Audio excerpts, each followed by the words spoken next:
धामपुर के जैत्रा स्थित डाक बंगले में प्रेस वार्ता का आयोजन किया गया, जिसमें विधायक धामपुर अशोक कुमार राणा के पहुंचने पर राकेश कुमार और त्रिलोक चंद्र लांबा द्वारा बुके देकर स्वागत किया गया। इस दौरान विधायक धामपुर अशोक कुमार राणा ने जानकारी देते हुए बताया, हमारी क्षेत्र की समस्याओं से आप भी परिचित हैं कि हम ऐसा जब भी पहाड़ पर 2 बूंद पड़ती हैं तो वो सारे का सारा पानी जो है हमारी खो और रामगंगा नदी में, विशेषकर हमारी जो विधानसभा है इसमें आकर के वो टकराता है और बाढ़ की सी स्थिति बन जाती है। और नया गांव, नंदगांव, नाथाडोई, ये ऐसे गांव हैं, खास करके नंदगांव और नाथाडोई, जो बिल्कुल खतरे डेंजर जोन में आ जाते हैं। इस बार भी अगर राकेश जी ने मेहनत ना की होती तो मैं समझता हूं कि वो रास्ता बिल्कुल टूट जाता। पिछली बार हमने योजना बना करके भेजी थी, पूरा पैसा नहीं मिल पाया था।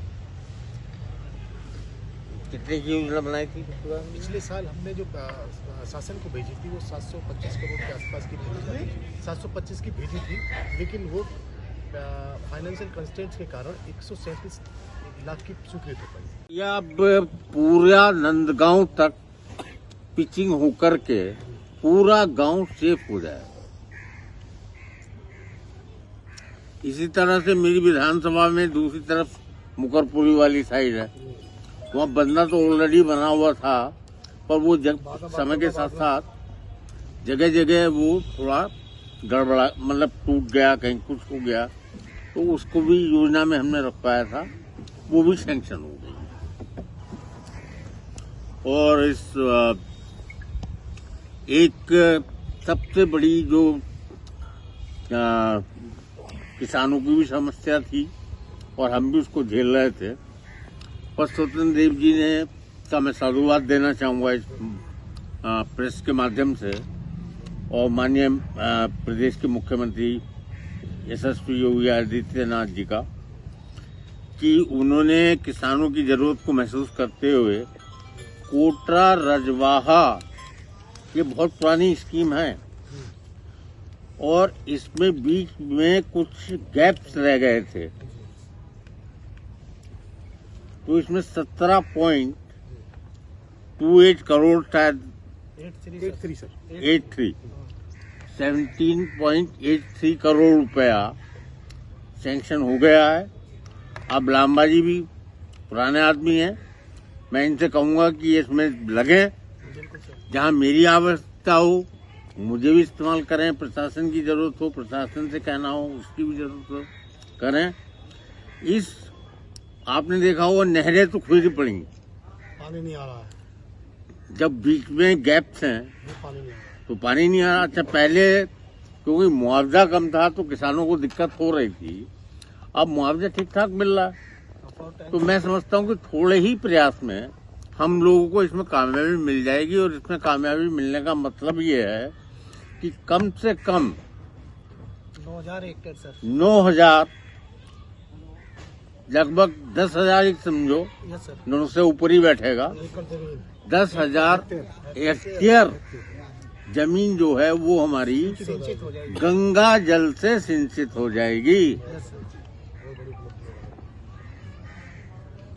अच्छा, कितने गांव जुड़ेंगे, शामिल होंगे काबिज में? भैया ये आप ये समझ लीजिए कि यहाँ कोटरा रजवा शुरू हुआ, यहाँ से लेके उधर सबदलपुर और आगे तक, बहुत आगे तक निकल गई है। सैकड़ों गांव को लाभ मिलेगा। सैकड़ों गांव। और बिजनौर के लिए वैसे तो बहुत बड़ी उपलब्धि है कि आपका बिजनौर गंगा का यहाँ जहाँ कटान था वो गलखा देवी का मंदिर है, गलखा देवी का मंदिर बड़ी मुश्किल से इस बार बचाया गया है, उसके लिए भी पैसा सैंक्शन हो गया है और वहाँ पे भी काम चलेगा। तो उम्मीद ये है कि आने वाले समय में बिजनौर जनपद, क्योंकि हम बिल्कुल तलहटी में हैं, अगर 4 बूंद ऊपर पड़ती हैं तो वो सीधे सीधे यहाँ आती है।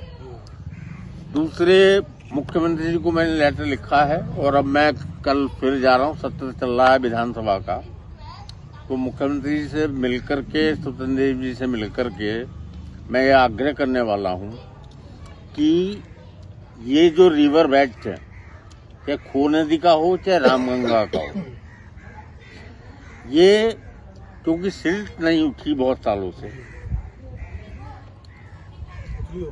तो इतनी ऊंची हो गई है कि अब जो है, जो बेल्ट है, रिवर बेल्ट है, वो या तो खेतों के लेवल में आ गया, कई कई जगह खेतों से ऊंचा भी है। मतलब नदी अपने नदी के प्रवाह में नहीं बह पा रही है, नदी के प्रवाह में बह ही नहीं रही है।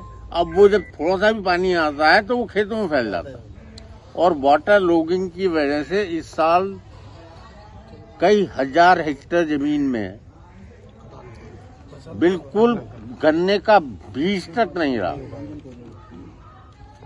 तो इस समस्या को देखते हुए इन सब चीजों को आपके सामने रखना चाह रहा था। तो बिजनौर के अलावा हमारे पास कहीं पे भी स्टेडियम नहीं, तो मैंने अपनी विधानसभा के लिए एक बड़े स्टेडियम की रिक्वेस्ट की थी, जो उन्होंने मान ली, और ये लगभग 18 करोड़ से ऊपर का इसका प्रोजेक्ट है। और इसमें वहां से लेटर आ गया, डीएम को भी आ गया, डीएम साहब से भी मेरी बात हो गई है, और डीएम साहब ने मार्क करके वो यहाँ पे एसडीएम को और तक भेज दिया है, और उसको जितनी जल्दी यहाँ से जमीन उपलब्ध हो जाएगी। जमीन उपलब्ध है हमारे पास। कितनी जमीन में बनेगा लगभग भैया, इसके लिए कम से कम 20 बीघे जमीन चाहिए। ये जमीन देखिए, ऐसा मैं आपसे बताऊं, इतनी जमीन बल्क में पूरी विधानसभा में कहीं पे नहीं मिल रही। जो जमीन थी चरवाहे की थी या उसकी थी, उसको हम इसमें यूटिलाइज नहीं कर सकते। तो ग्राम समाज की जमीन सिर्फ सफदरपुर में उपलब्ध। टैक्स तो होंगी, प्रेसिंग टैक्स, और ये इसके अलावा कबड्डी और स्विमिंग पूल और क्रिकेट स्टेडियम।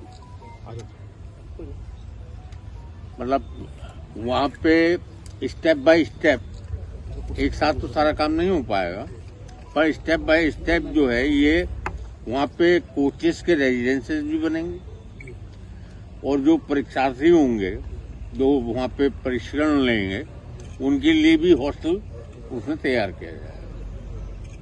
और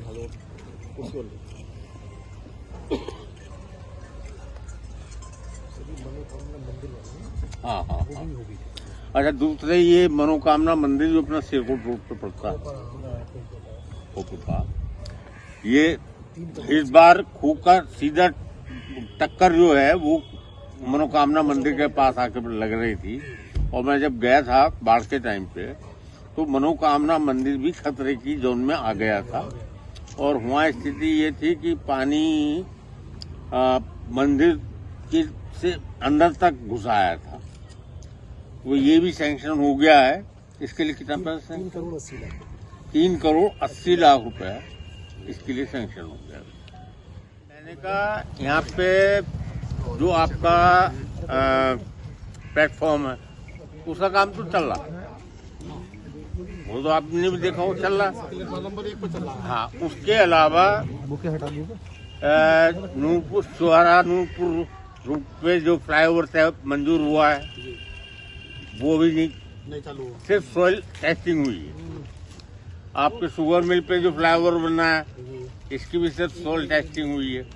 क्या कैमरा है? इसमें स्थिति ये है कि डिले का जो कारण हुआ, ये होता है कि फॉर्मेलिटी होती है कि रेलवे जो है वो प्रदेश गवर्नमेंट से एनओसी लेता है। इस दौरान ब्लॉक प्रमुख पति नीरज प्रताप, राघव शरण गोयल, राकेश कुमार, त्रिलोक चंद्र लांबा सहित आदि मौजूद रहे। धामपुर से साकिब शेख की रिपोर्ट।